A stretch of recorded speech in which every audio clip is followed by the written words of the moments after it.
the day I was declared late-stage cancer and permanently infertile. The mistress walked into my hospital room shaking a report of my husband's sperm analysis in my face, and my husband stood right beside her, shielding her, scolding me for being petty. Just when everyone thought I would break down, I tore up the fake diagnosis right on the spot, exposed their lie, kicked the mistress out, and ignored Ryan Liu even when he knelt and begged. But nobody expected this was only the beginning of the story. I looked at the paper in my hand, and my fingers were trembling. Black letters on white paper, clearly stating, advanced malignant gastric tumor, estimated survival, no more than 3 months. And one more line, due to illness and treatment, the patient will be permanently unable to conceive. The diagnosis date was today. The hospital was the one I trusted the most. The doctor's flamboyant signature looked like it was mocking me. I, Emily Jiang, had been married for 5 years.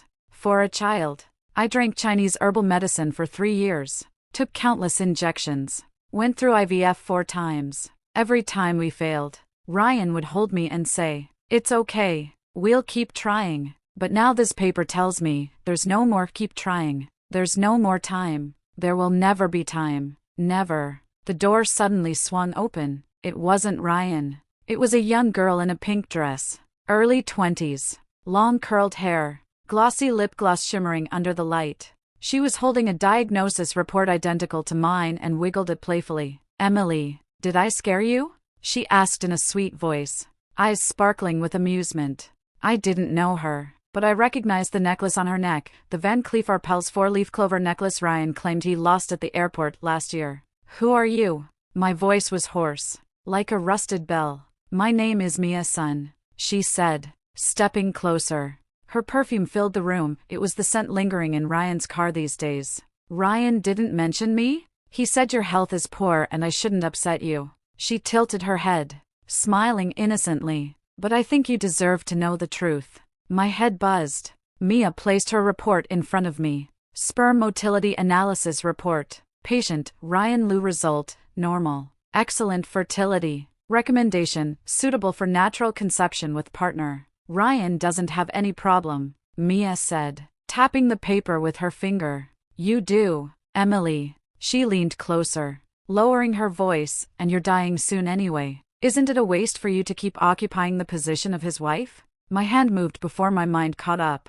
Smack! The sound echoed through the room. Mia staggered backward, covering her cheek, eyes instantly filling with tears. "Emily Jiang, what are you doing?" Ryan rushed in. He was wearing the tailored suit I bought him and holding a fruit basket. He must have been coming to visit me. But he didn't even look at me. He went straight to Mia. "Mia, are you okay? Let me see." He cupped her face tenderly. Then he finally turned toward me, eyes sharp as blades. "Emily, how dare you hit her?" I stared at him. This man I had loved for 8 years. This man I married and lived with for 5. The man I gave up studying abroad for. Fought with my family for. Lived in a damp basement eating instant noodles for. And now he was protecting another woman, demanding why I hit her. "Who is she?" I asked. Ryan's expression froze for 1 second. Then he straightened up and said righteously, "Mia is an intern at my company. I brought her for a checkup and came to see you on the way." "On the way?" I lifted both diagnosis reports. "This was also on the way?" Ryan's face darkened. Mia hid behind him, whimpering softly. "Ryan, I just wanted to tell Emily the truth. I didn't want to lie to her." "Shut up," I snapped. Ryan immediately shielded Mia tighter. "Emily, she's young and doesn't understand things. Can't you be more tolerant?" Tolerant? I was supposedly dying of cancer, permanently infertile. The mistress walked into my hospital room flaunting my husband's sperm report, and my husband was asking me to tolerate her. I suddenly laughed. Out loud. Ryan and Mia both stared at me, stunned. I slowly got out of bed, stepped in front of them, and took one more look at the diagnosis papers. "Ryan." I looked up. "Forging medical documents is a crime. A serious one. It can put someone in prison." Ryan's eyes widened. Mia stopped crying immediately. What nonsense are you saying?" Ryan's voice wavered. "The city hospital seal. 3 of my friends work as department directors there." I said word by word. "Want me to call them right now and ask who issued this 3 months to live diagnosis?" Silence. A heavy, choking silence. Ryan swallowed hard. Mia began to tremble. I stared straight into Ryan's eyes. Tell me, is this diagnosis real or fake? Ryan opened his mouth, but no sound came out. His expression told me everything. Emily, he finally spoke, his tone softening. Don't do this. We should talk calmly. Mia, she's pregnant. Mia touched her belly right on cue. My heart dropped like a boulder through water. So, I heard my own voice, eerily calm. You two made up a story about me having late-stage cancer and infertility, so I'd step aside for her? It's not made up. Ryan panicked. I was doing it for your own good. You're so strong-willed, I didn't want to hurt you by saying I fell in love with someone else. This way, you can leave with dignity. We can still be friends, for my own good? I interrupted. Ryan, do you think I'm stupid? Or do you think you're smart enough to fool everyone? I tore the diagnosis papers in half. Confetti of lies fell at his feet. Get out. Ryan's face flushed with anger. Emily, can't you be more understanding? Mia is pregnant, she needs a stable environment. If something happens to her or the baby because of your attitude, understanding. Pregnancy, baby. Each word stabbed into my already shredded heart. But strangely, I didn't cry. Not a single tear. I simply looked at him, this man who once said he would protect me for a lifetime. Standing there, protecting someone else, calling me unreasonable. My voice came out calm and cold. Ryan, take your mistress and get out of my hospital room. Otherwise, I'll call the police and report you for forging medical documents and intimidating a patient. Ryan stared at me, stunned, as if he didn't know who I was anymore. Mia tugged his sleeve. Ryan, let's go. Emily is scary. They left. The door clicked shut. I stood in the empty room, looking at the shredded paper on the floor. Suddenly I remembered, years ago, the first time Ryan held my hand, his palm drenched in sweat, stammering, Emily, I'll treat you well, forever. His eyes had shone so brightly, like I was his whole world. His eyes shone brightly now too, but they were shining at Mia. I crouched down slowly, picking up the pieces of paper one by one. By the time I held the last piece, a thought surfaced clearly and coldly. I don't want this man anymore. The next morning, I appeared in the office right on time. I was the co-founder of Lu Jiang Group, holding 45% of the shares. Ryan held 55%, but everyone in the company knew the truth. The actual operations were handled by me. Ryan handled strategic direction, which basically meant drinking tea, meeting clients, and signing deals. As soon as I entered my office, my assistant, Tom, followed me inside, looking uneasy. Ms. Jiang. Mr. Lu called earlier. He wants to transfer Mia's son from the planning department to the president's office as his assistant. I put down my bag and opened my laptop.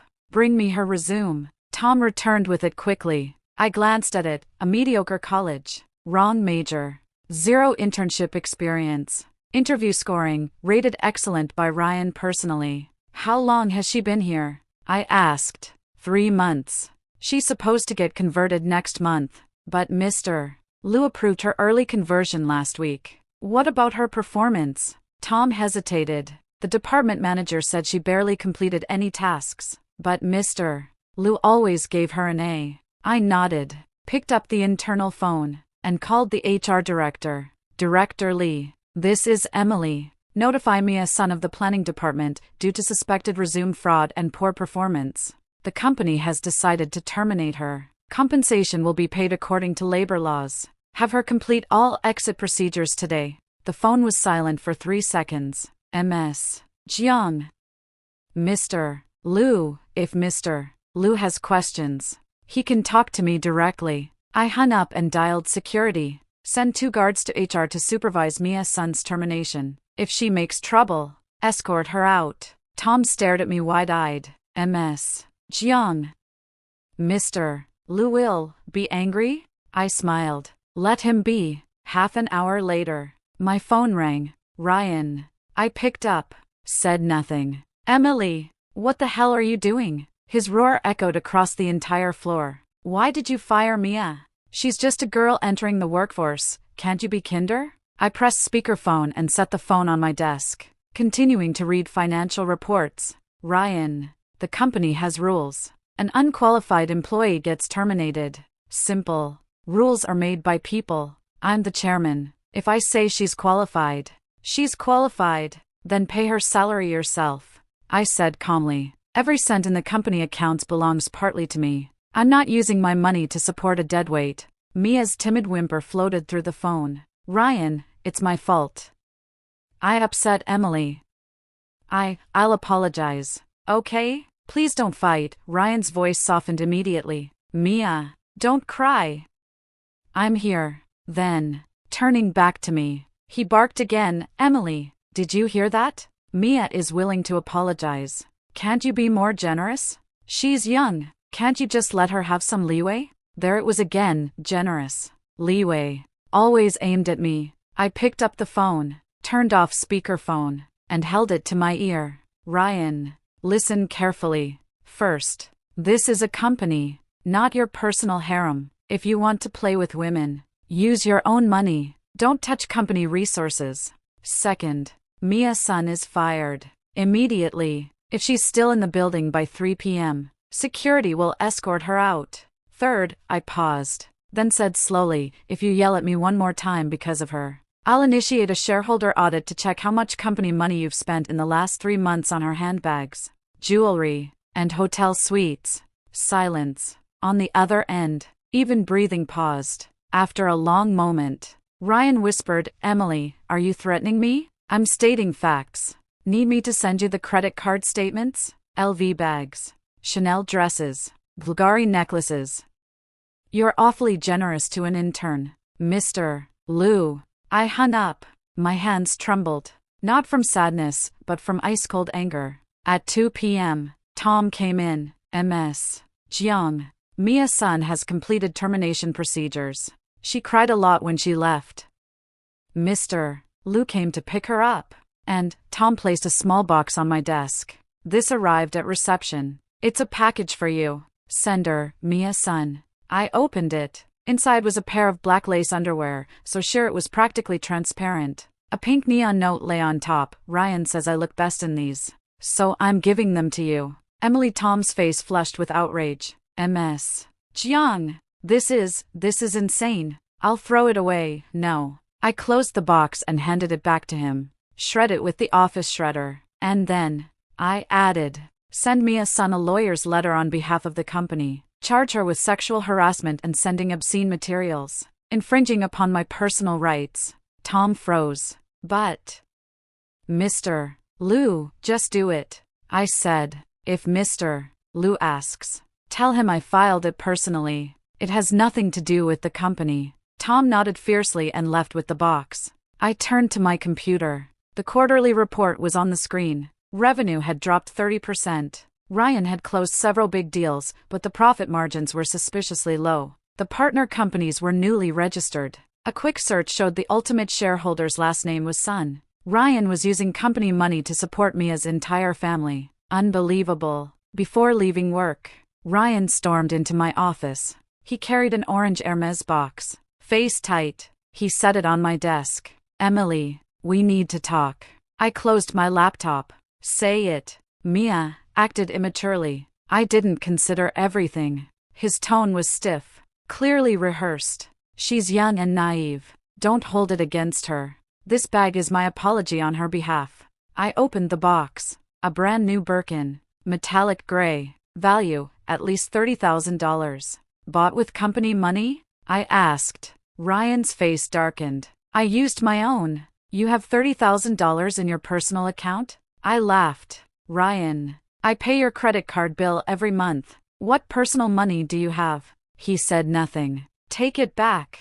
I pushed the box toward him. Tell Mia the apology she owes me isn't a bag. It's a lifetime apology she'll never have the chance to say. Ryan stared at me. Emotions tangled, anger, confusion, and something close to fear. Emily, he said softly, do we really need to be like this? 5 years of marriage.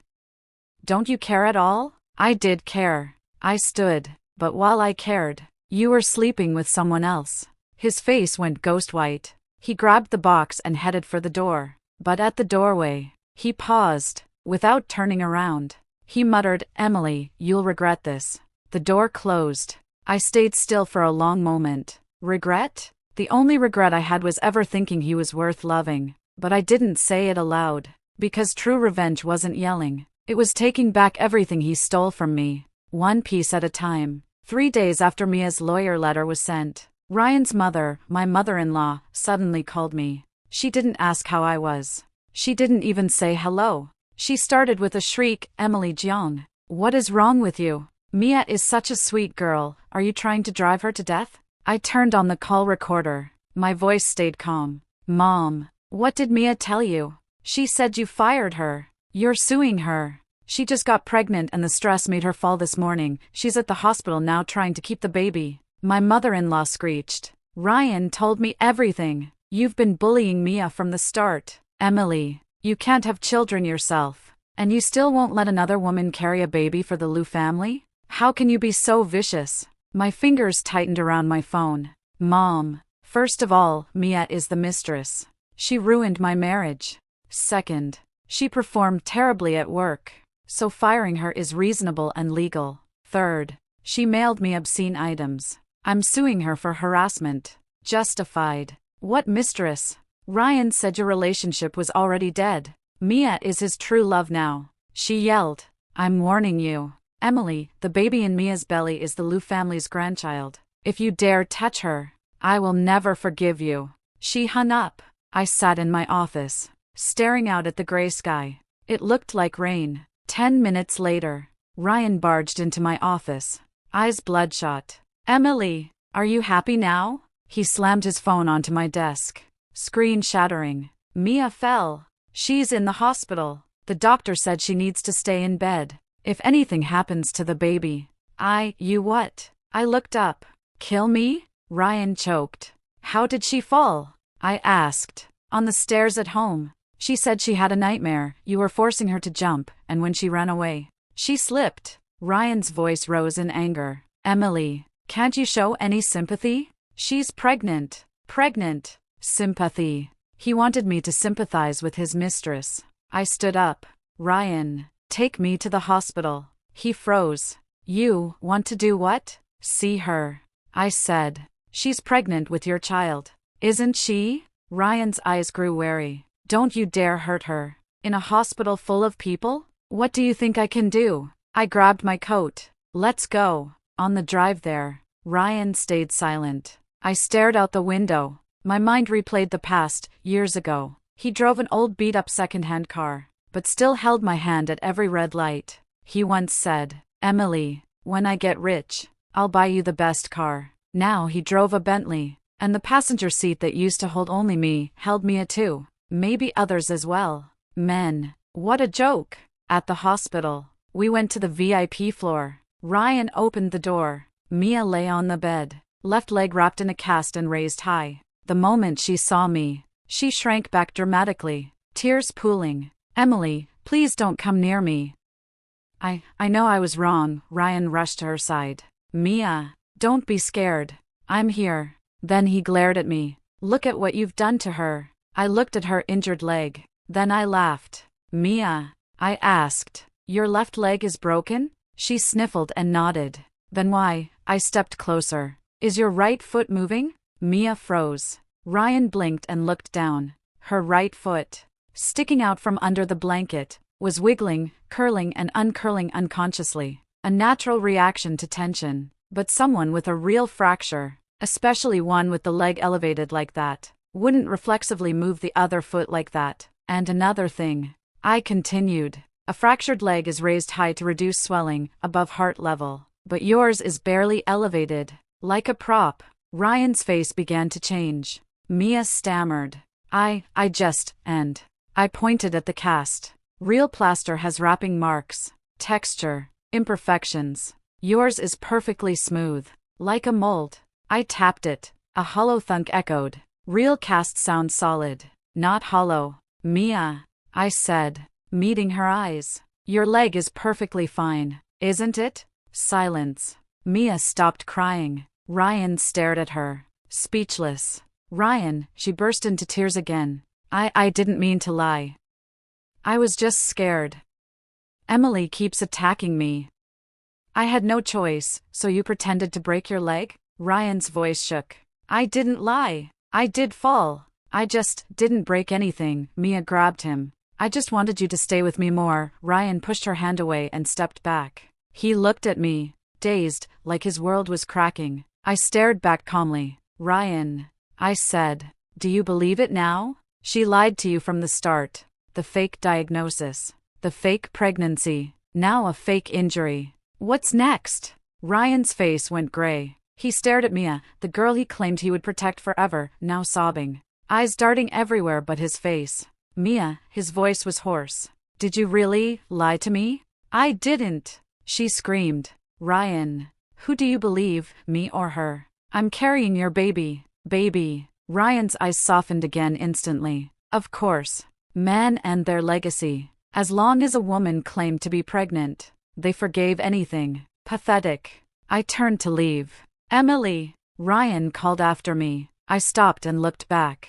He looked desperate. Even if Mia faked the injury, it's because you pushed her. Emily, can't you back off? Do we three really have to fight like this? Free? Back off? I laughed until tears nearly came out. Ryan, I wiped my eyes. Starting today, you don't have to struggle. We're getting a divorce. You, Mia, and your baby, go have a wonderful life. I'm done. I walked out. The hallway was long and brightly lit. My footsteps echoed sharply. Behind me, I could still hear Mia sobbing. Ryan, don't leave me, and Ryan's soothing voice, I won't. I'm here, always. The voices faded as I reached the elevator. I pressed the button. The doors opened.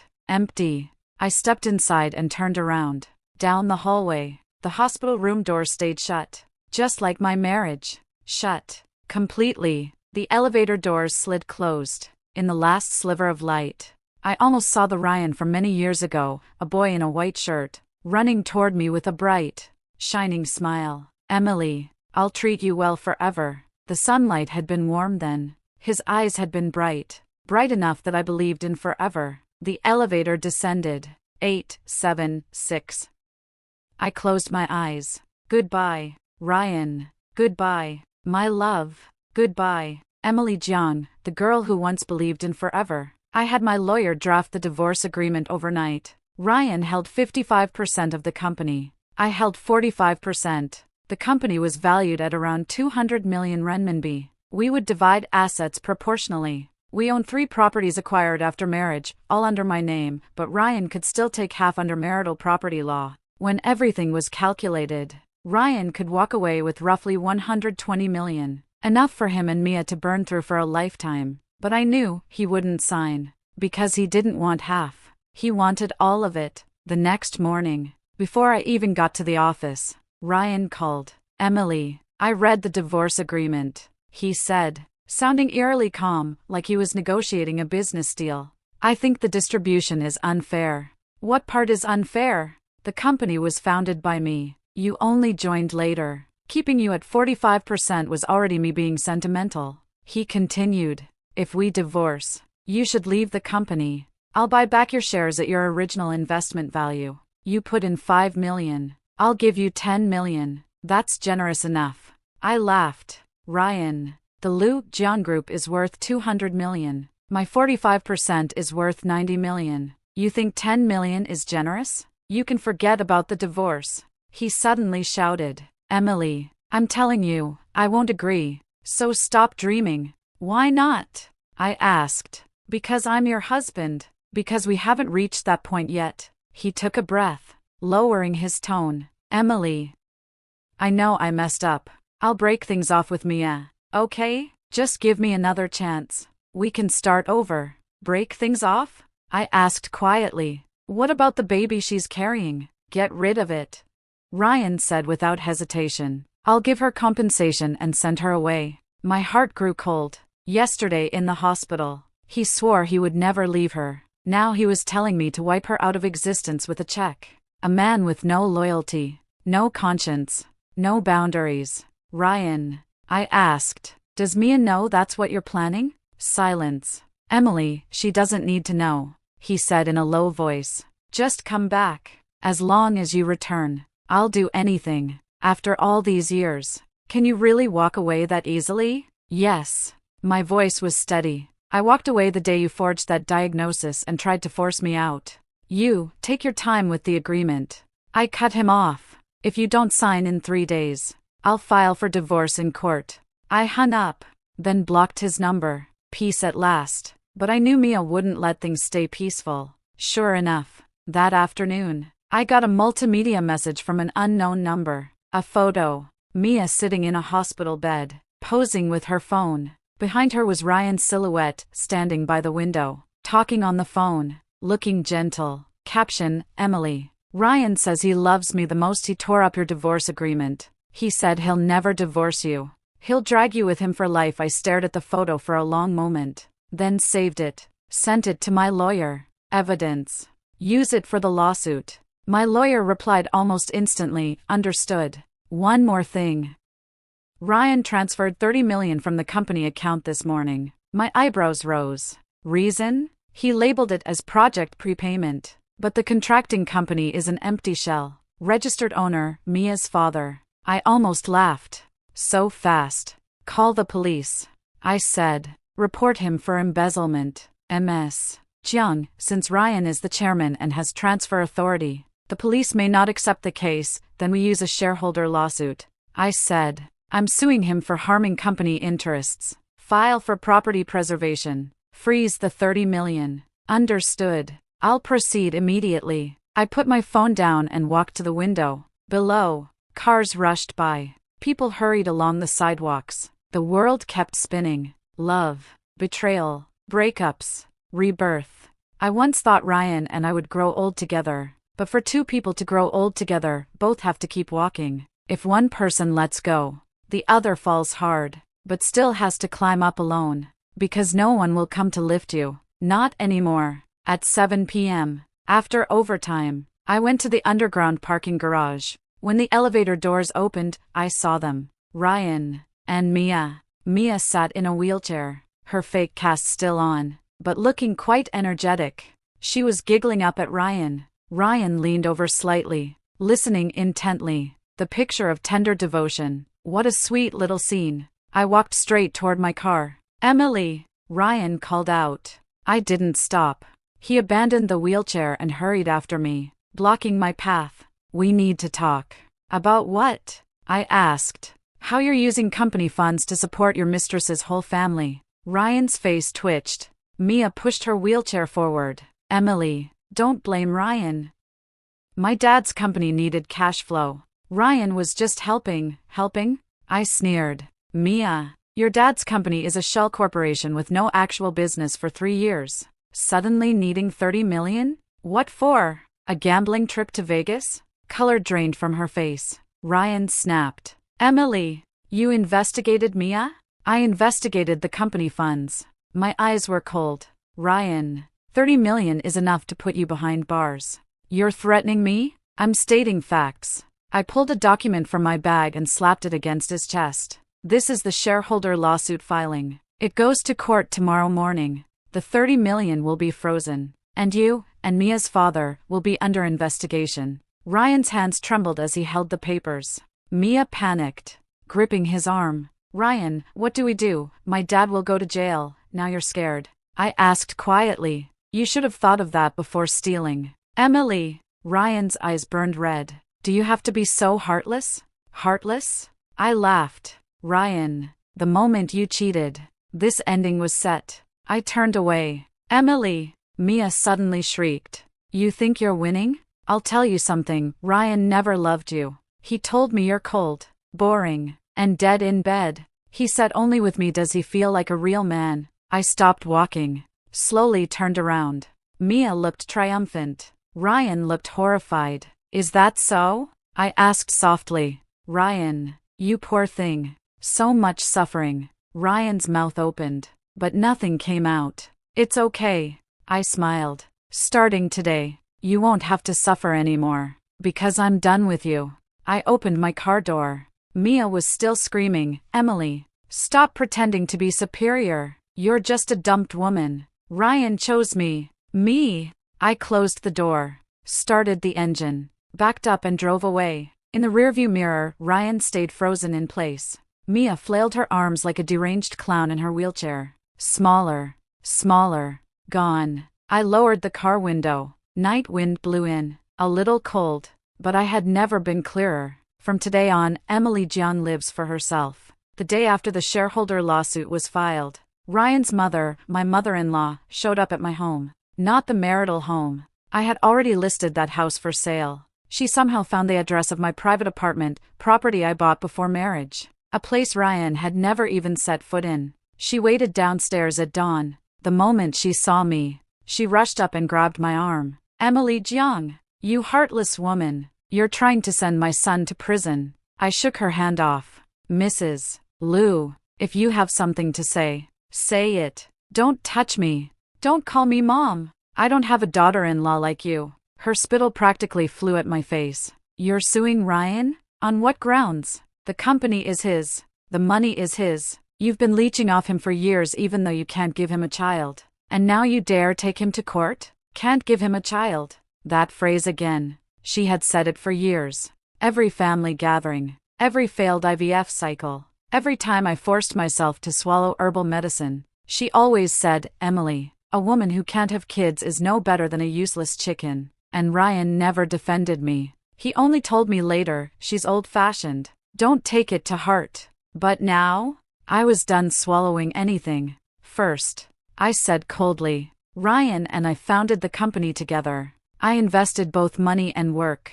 Without me, the Liu Jiang Group would never have grown. Second, the infertility was caused by your son. 5 years ago, I drank myself into gastric bleeding at a business dinner because Ryan needed the deal. That injury ruined my health. You know that. Third, I looked directly at her. Your son cheated. His mistress got pregnant. So no, this isn't about me not being able to have children. It's because your son found another hen. Her face turned red, then white. You're slandering Ryan. Mia loves him. She truly loves him. Does she love him enough to commit financial fraud? I laughed. Mrs. Liu, did you know Ryan transferred 30 million of company funds to Mia's father? She froze. And no, that's impossible. Ryan wouldn't, if you don't believe me, I said, lifting my phone. Why don't we ask Mia directly? I dialed Mia's number, put it on speaker. After a long ring, she answered lazily. Hello, Emily? Mia, are you with Mrs. Liu? I asked. She wants to confirm something. My mother-in-law immediately seized the phone. Mia, it's me. Did Ryan really transfer money to your family's company? There was silence for a few seconds. Then Mia laughed. Mrs. Liu, what are you talking about? Ryan invested in my dad's company. That's proper business. How can that be called transferring money? But Emily says the funds are frozen. That Ryan could go to jail. Jail? Mia laughed louder. Don't let Emily scare you. Ryan is the chairman. He can transfer any amount he wants. Oh. And her voice dropped as if she were whispering secrets, but on speaker. Every word was crystal clear. When I marry Ryan, the whole company will be ours anyway. No matter how much Emily complains, it won't change a thing. My mother-in-law went pale. Mary? Mia, you and Ryan are getting married? Of course. Mia said matter-of-factly. I'm carrying your grandson. You do want a grandson, don't you? My mother-in-law was speechless. I calmly took the phone back and hung up. You heard her. I said, your future daughter-in-law already sees herself as the new Mrs. Liu. And the company? She thinks it's hers.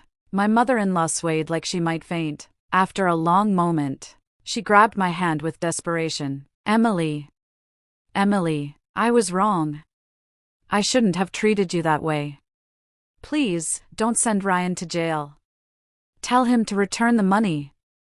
Please, help him, okay? I looked at her, this aging woman who had insulted me for 5 years. The first time we met, she held my hands and said, Emily, Ryan is lucky to marry you. Then, for years, she hurled the same insult over and over, barren hen. And now she was begging me. Life really was ironic. Mrs. Liu, I said calmly, pulling my hand away. I won't withdraw the lawsuit unless Ryan returns the 30 million to the company. I'm protecting corporate assets. Nothing more. As for everything else, I continued. Ryan and I are over. Don't come to me again. I turned toward the elevator. Emily, she cried behind me. You're really going to let Ryan go to prison? After 5 years of marriage? Don't you have any feelings? I paused. Didn't turn around. Mrs. Liu. Ryan has done far worse to me than this. The things I did for him, he forgot them long ago. And now, I've forgotten him too. I stepped into the elevator. The doors slid shut, cutting off her frantic shouting. The world grew quiet. I leaned against the elevator wall, closing my eyes. Exhausted, truly exhausted. But I couldn't stop. The real battle was just beginning. That afternoon, my lawyer texted, Ms. Jiang, Ryan has agreed to return the money. All 30 million has been wired back to the company account. I raised an eyebrow. So fast? His mother must have pushed him. Also, Ryan is asking to meet you. He wants a face-to-face talk. No, he said, if you don't meet, he'll go to the company. My jaw tightened. Ryan knew I hated making private matters public at work. He was threatening me. Fine. When and where? Tomorrow at 3 p.m. Blue Bay Cafe. Tell him I'll give him 30 minutes. The next afternoon, I arrived at Blue Bay Cafe right on time. Ryan was already there, seated by the window. A cup of black coffee sat untouched in front of him. I walked over and took the seat across from him. A server approached. I ordered a lemon water. Emily, Ryan finally said, voice hoarse. Do we really have to go this far? I looked at him. In just a few days, he had aged visibly, dark circles under his eyes, stubble on his chin, exhaustion carved into every line of his face. Say what you need to say, I replied. I have a meeting in 30 minutes. He gave a bitter laugh. You can't even look at me for more than a few seconds now? I don't want to. That stunned him into silence. After a long moment, he said quietly, I returned the money. Can you withdraw the shareholder lawsuit? I can. I nodded. But only if you sign the divorce agreement. His eyes reddened instantly. Emily, do you have to divorce me that badly? Yes. I met his gaze calmly. Ryan, the moment you cheated on me, our marriage ended. He stared at me, breathing heavily. After a long pause, he leaned forward and said in a low voice, what if I told you, the baby Mia is carrying isn't mine? I froze. Ryan's lips twisted into a bitter smile. I just found out yesterday. She went for a prenatal checkup. I secretly took a sample of the fetal tissue and did a paternity test. He pulled out a sheet of paper and pushed it toward me. Paternity test result, Ryan Liu is excluded as the biological father. Black and white. Undeniable. I looked up. His eyes were full of pain, regret, and a fragile layer of hope. Hope that I would soften. Hope that I would forgive him. Hope that I would still love him. So? I asked. Ryan blinked. He hadn't expected that answer.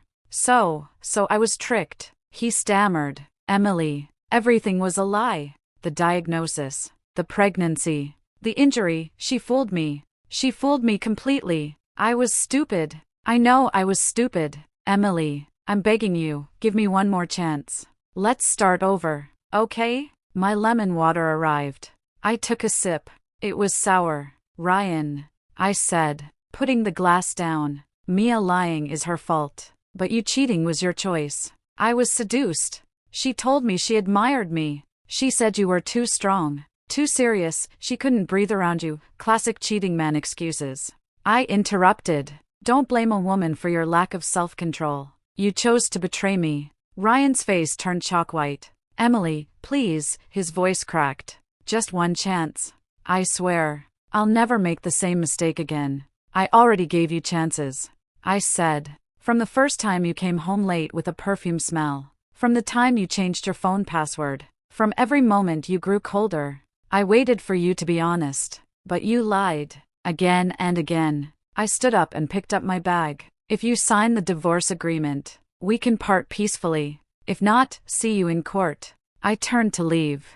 Emily, he choked behind me. If I sign, will you still see me? Can we still be friends? I paused, turned back slowly. The man I once loved, the man I sacrificed years for, was staring at me with red, pleading eyes. But I was no longer the woman who would melt for him. Ryan, I said gently, The best ending for us is to never see each other again. Then I pushed open the cafe door and stepped outside. Sunlight was bright. I put on my sunglasses and headed to the parking lot. My phone buzzed. A message from my lawyer, Ms.